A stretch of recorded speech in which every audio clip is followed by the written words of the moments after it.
Hello students, video शुरू करने से पहले प्लीज चैनल को लाइक, शेयर और सब्सक्राइब जरूर करें। एक इम्पॉर्टेंट इन्फॉर्मेशन, अगर आपको इस वीडियो के नोट्स चाहिए तो डिस्क्रिप्शन बॉक्स में दिया गया डाउनलोड लिंक चेक करें। Thank you. चलिए शुरू करते हैं। इस वीडियो में हम पढ़ेंगे बीपीएससी 113 मॉडर्न पॉलिटिकल थॉट के प्रीवियस ईयर क्वेश्चन और most important questions with answers. ये क्वेश्चंस आपके एग्जाम के लिए बहुत इंपॉर्टेंट है। अगर आपने ये अच्छे से कर लिए तो एग्जाम निकलना पक्का है। Let's begin. Question 5, evaluate Kollontais contribution to the women's issue। Question explanation. इस क्वेश्चन में हमें ये बताना है कि अलेक्जेंड्रा कोलोंटाई ने महिलाओं के मुद्दों को समझने और उन्हें हल करने के लिए क्या योगदान दिया। स्पेशली उनका फोकस सोशलिस्ट और मार्क्सिस्ट पर्सपेक्टिव से था। हमें उनके थियोरेटिकल आइडियाज, पॉलिटिकल काम और उनकी लेगेसी को समझाना है। आंसर। इंट्रोडक्शन। अलेक्जेंड्रा कोलोंटाई एक रशियन क्रांतिकारी, मार्क्सिस्ट थिंकर और सोवियत गवर्नमेंट की पहली विमेन मेंबर्स में से एक थी। उनका काम मेनली इस बात पर था कि महिलाओं की असली आज़ादी तभी पॉसिबल है जब समाज और इकोनॉमी दोनों में बदलाव आए। उन्होंने सोशलिज्म के थ्रू विमेन्स एमेंसिपेशन का कॉन्सेप्ट दिया। कोलोंटाई मार्क्सिस्ट फेमिनिज्म की एक पायनियर मानी जाती है। Main body. 1, बैकग्राउंड और सोच का आधार। कोलोंटाई मार्क्सिस्ट थॉट से प्रभावित थी, खासकर एंगल्स के परिवार और प्रॉपर्टी के आइडियाज से। उन्होंने Russian social democratic labour party join की थी और बोल्शेविक फैक्शन में एक्टिव रही। उनका मानना था कि कैपिटलिज्म के वजह से महिलाओं पर सोशल और इकोनॉमिक ऑप्रेशन होता है। उनका कहना था कि वीमेन की असली आज़ादी इकोनॉमिक इंडिपेंडेंस से ही आएगी। 2, महिलाओं की आज़ादी और परिवार के स्ट्रक्चर पर विचार। कोलोंटाई कहती थी कि जब तक प्राइवेट प्रॉपर्टी और ट्रेडिशनल फैमिली सिस्टम खत्म नहीं होगा तब तक विमेन फ्री नहीं हो सकती। उन्होंने कलेक्टिव चाइल्ड केयर और डोमेस्टिक कामों के सोशलाइजेशन की बात की, जिससे महिलाओं का हाउसहोल्ड बर्डन कम हो। उनका मानना था कि रिलेशनशिप्स म्यूचुअल रिस्पेक्ट पे होने चाहिए, न कि इकोनॉमिक जरूरत पे।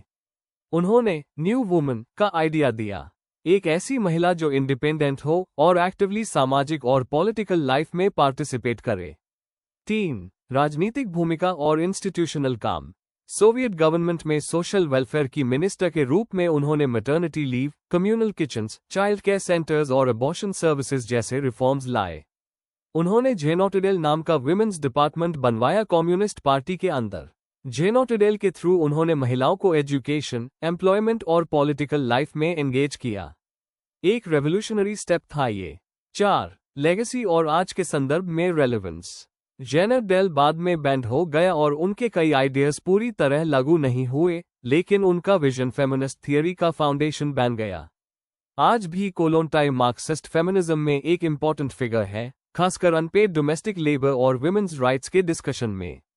उनके आइडियाज कलेक्टिव केयरगिविंग और सोशल सपोर्ट सिस्टम्स के कॉन्सेप्ट के साथ आज भी रेजोनेट करते हैं। कंक्लूजन। कोलोंटाई का योगदान एकदम रेवोल्यूशनरी था क्योंकि उन्होंने जेंडर इक्वालिटी को सोशलिज्म से जोड़ा। उनका विजन था एक ऐसे समाज का जहां महिलाएं किसी इकोनॉमिक या पारिवारिक रिस्ट्रिक्शन में ना हो। आज भी उनकी सोच फेमिनिस्ट मूवमेंट्स के लिए एक प्रेरणा है। अगर आपको इस वीडियो के नोट्स चाहिए तो डिस्क्रिप्शन बॉक्स में दिए गए डाउनलोड लिंक को जरूर चेक करें। Thank you. Let's see the next question. Question 6, explain Marx's labor theory of value and his views on exploitation। Question explanation. इस क्वेश्चन में हमें मार्क्स के लेबर थियरी ऑफ वैल्यू को एक्सप्लेन करना है। इसका मतलब क्या है, कैसे काम करता है और क्यों इंपॉर्टेंट है। साथ ही हमें बताना है कि मार्क्स ने एक्सप्लॉयटेशन को कैसे समझाया और कैपिटलिस्ट सिस्टम से कैसे जोड़ा। Answer. Introduction. Labour theory of value marks के इकोनॉमिक विचार का एक नया कॉन्सेप्ट है। इस थियरी के हिसाब से किसी भी वस्तु का वैल्यू उसमें लगे एवरेज लेबर टाइम से डिसाइड होता है। मार्क्स ने इस थियरी के जरिए कैपिटलिस्ट सिस्टम में कामगारों के एक्सप्लॉयटेशन को हाईलाइट किया। इस आंसर में हम ये थियरी, उसके पॉइंट्स और एक्सप्लॉयटेशन के कॉन्सेप्ट को डिटेल में समझेंगे। Main body. 1, labour theory of value का कॉन्सेप्ट। मार्क्स कहता है कि किसी भी वस्तु का वैल्यू उस लेबर टाइम से डिसाइड होता है जो उसको बनाने में एवरेज कंडीशन में लगता है। जैसे अगर एक कुर्सी बनाने में 5 घंटे लगते हैं और एक टेबल में 10, तो टेबल का वैल्यू कुर्सी से डबल होगा। इस थियरी में लेबर को सेंट्रल पोजीशन दी गई है, यही असली वैल्यू क्रिएट करता है। ये आइडिया स्मिथ और रिकार्डो जैसे इकोनॉमिस्ट से लिया गया था, लेकिन मार्क्स ने इसको एक नया रैडिकल एंगल दिया। 2. सरप्लस वैल्यू और कैपिटलिस्ट का प्रॉफिट। मार्क्स कहता है कि कैपिटलिस्ट सिर्फ काम नहीं खरीदता, लेबर पावर खरीदता है। वर्कर्स को उतना ही पैसा मिलता है जितना उनकी जिंदगी चलने के लिए जरूरी होता है, not what they truly produce. Worker जितना वैल्यू क्रिएट करता है और जितनी उससे सैलरी मिलती है, यूएस में जो डिफरेंस होता है, यूज मार्क्स सरप्लस वैल्यू कहते हैं। यही सरप्लस वैल्यू कैपिटलिस्ट का प्रॉफिट बन जाता है, जो वर्कर को एक्स्ट्रा काम करवाने के बावजूद भी उसको नहीं मिलता। ये हाई एक्सप्लॉयटेशन है। 3. कैपिटलिज्म में एक्सप्लॉयटेशन का सिस्टम। मार्क्स के मुताबिक एक्सप्लॉयटेशन एक पर्सनल नहीं, सिस्टमिक चीज है। चाहे employer legal wages he the, फिर भी वर्कर अपने लेबर से ज्यादा वैल्यू जनरेट करता है। मार्क्स कहता है कि कैपिटलिस्ट सिस्टम में ये एक्सप्लॉयटेशन छुपा होता है, फ्रीडम के कॉन्ट्रैक्ट के पीछे। वर्कर अपने काम, प्रोडक्ट और दूसरे लोगों से अलग हो जाता है, इससे मार्क्स एलियनेशन कहते हैं। 4. थियरी के implications. Labour theory of value marks के पूरे कैपिटलिस्ट सिस्टम के एनालिसिस की फाउंडेशन है। इससे समझ आता है कि अमीर और गरीब के बीच गैप क्यों बढ़ता है। मार्क्स मानता था कि इस कॉन्ट्रडिक्शन से क्लास स्ट्रगल और आखिर में रिवॉल्यूशन होगा। मार्क्स की थियरीज ने दुनिया भर के सोशलिस्ट और कम्युनिस्ट मूवमेंट्स को शेप दिया। कंक्लूजन। मार्क्स की लेबर थियरी सिर्फ वैल्यू का लॉजिक नहीं बताती, बल्कि कैपिटलिस्ट सिस्टम के अंदर छुपी एक्सप्लॉयटेशन को एक्सपोज करती है। इस थियरी से हमें समझ में आता है कि कैसे इकोनॉमिक सिस्टम्स में इनजस्टिस होता है। ये एक पावरफुल टूल है कैपिटलिज्म को क्रिटिकली एनालाइज करने के लिए। अगर आपको इस वीडियो के नोट्स चाहिए, तो डिस्क्रिप्शन बॉक्स में दिए गए डाउनलोड लिंक को जरूर चेक करें। Thank you. चलिए देखते हैं अगला question. Question 7. Analyze Mill's individualism and defense of liberty. Question explanation. इस क्वेश्चन में हमें जॉन स्टुअर्ट मिल के इंडिविजुअलिज्म के कॉन्सेप्ट को समझना है, यानी एक व्यक्ति की आज़ादी और उसकी पर्सनल सोच को वो कितनी अहमियत देते हैं। साथ ही उनकी लिबर्टी की रक्षा करने वाली सोच को भी एक्सप्लेन करना है, जैसे उनकी किताब ऑन लिबर्टी में दिया गया है। Answer. Introduction. John Stuart Mill एक 19th सेंचुरी के ब्रिटिश फिलोसोफर और पॉलिटिकल थिंकर थे, जिनकी पहचान उनके लिबर्टी और फ्रीडम के आइडियाज के लिए होती है। उनकी मशहूर किताब ऑन लिबर्टी 1859 में उन्होंने ये बताया कि व्यक्ति की आज़ादी सिर्फ सरकार से नहीं, बल्कि समाज के दबाव से भी बचाई जानी चाहिए। मिल के इंडिविजुअलिज्म का मतलब है कि हर व्यक्ति को अपनी सोच, जीवन और आइडेंटिटी बनाने की पूरी फ्रीडम मिलनी चाहिए। आइए उनके आइडियाज को 4 पार्ट्स में समझते हैं। Main body. ए मिल का इंडिविजुअलिज्म का कॉन्सेप्ट। मिल कहते हैं कि हर इंसान अलग होता है और उसके पास अपने तरीके से जीने का हक होना चाहिए।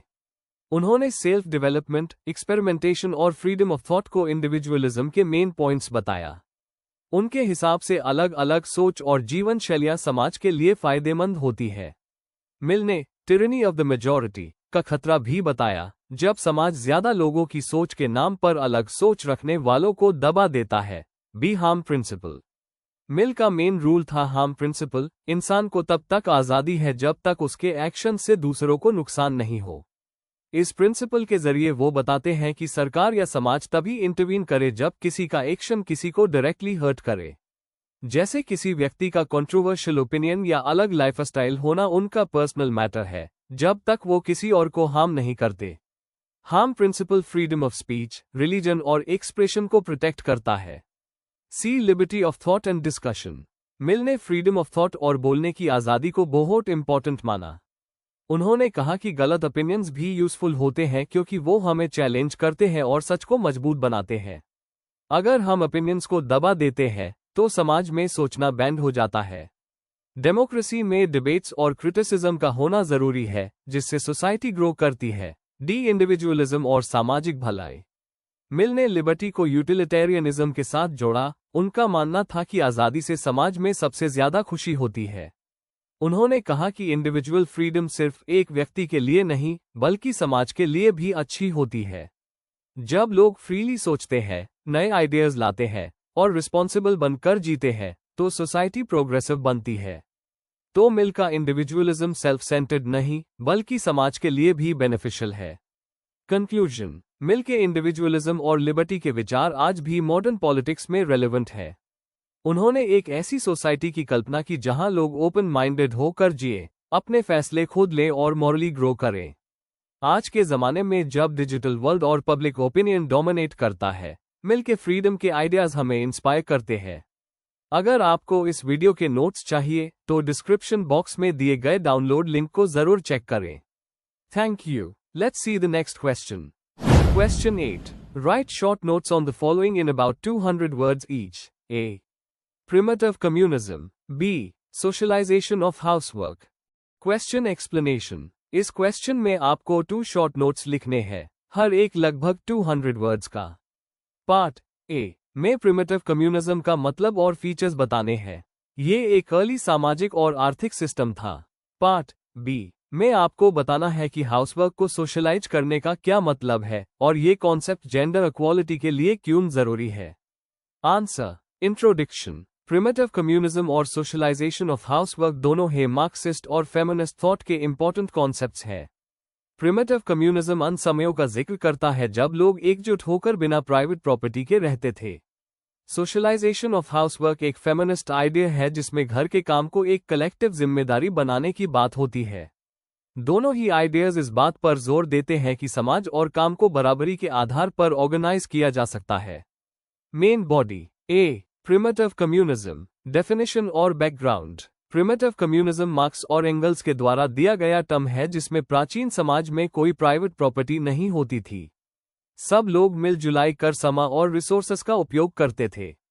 की फीचर्स। कोई प्राइवेट ओनरशिप नहीं होती थी। समाज क्लासलेस होता था। कोई एक्सप्लॉयटेशन या हायरार्की नहीं थी। डिसीजन सब मिलकर लेते थे। प्रोडक्शन सिर्फ जरूरत के लिए होता था, न कि मुनाफे के लिए। Historical relevance. ट्राइब्स और नोमैडिक समाज में ये सिस्टम था। एंगल्स की book the origin of the family, private property and the state में इसका डिटेल में जिक्र है। मार्क्स के हिस्टोरिकल मटेरियलिज्म के थियरी का ये पहला स्टेज माना जाता है। Importance in political thought. ये दिखाता है कि इनइक्वालिटी नेचुरल नहीं है। कैपिटलिज्म के कंपैरिजन में कम्युनल लिविंग को बेटर ऑप्शन बताता है। फ्यूचर के क्लासलेस सोसाइटी के विजन को सपोर्ट करता है।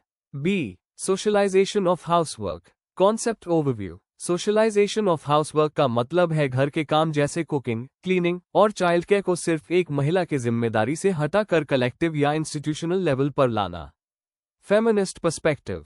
फेमिनिस्ट थिंकर्स कहते हैं कि अनपेड हाउसवर्क एक तरीके का एक्सप्लॉयटेशन है। इस वजह से महिलाएं पेड जॉब या पब्लिक लाइफ में पीछे रह जाती है। यह कॉन्सेप्ट पेट्रियार्की के खिलाफ खड़ा होता है जो कहता है कि घर का काम सिर्फ महिलाओं का काम है।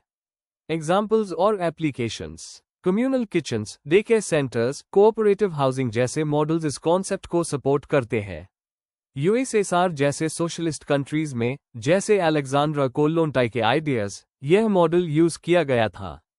सिग्निफिकेंस इन पॉलिटिकल थियरी। इससे प्रोडक्टिव वर्क का डेफिनेशन बदलता है। घर का काम भी काम माना जाता है। अनपेड लेबर को समझना, बांटना और कम करना एक नेसेसरी सोशल रिफॉर्म है। जेंडर इक्वालिटी की तरफ एक प्रैक्टिकल कदम है। कंक्लूजन। प्रिमिटिव कम्युनिज्म और सोशलाइजेशन ऑफ हाउसवर्क दोनों ही सामाजिक और आर्थिक बराबरी के आइडिया को सपोर्ट करते हैं। एक तरफ पुरानी सामाजिक व्यवस्था को दिखाता है तो दूसरा आज के समय में सुधार के ऑप्शंस देता है। ये कैपिटलिस्ट और पेट्रियार्कल सिस्टम के एक्सप्लॉयटेशन को चैलेंज करते हैं। इन कॉन्सेप्ट्स को समझने से एक बेहतर और न्यायपूर्ण समाज की कल्पना की जा सकती है। Before we end, please like, share and subscribe the channel for more such study materials and one important information अगर आपको नोट्स चाहिए तो डिस्क्रिप्शन बॉक्स में डाउनलोड लिंक दिया हुआ है, जरूर चेक करें। Thank you.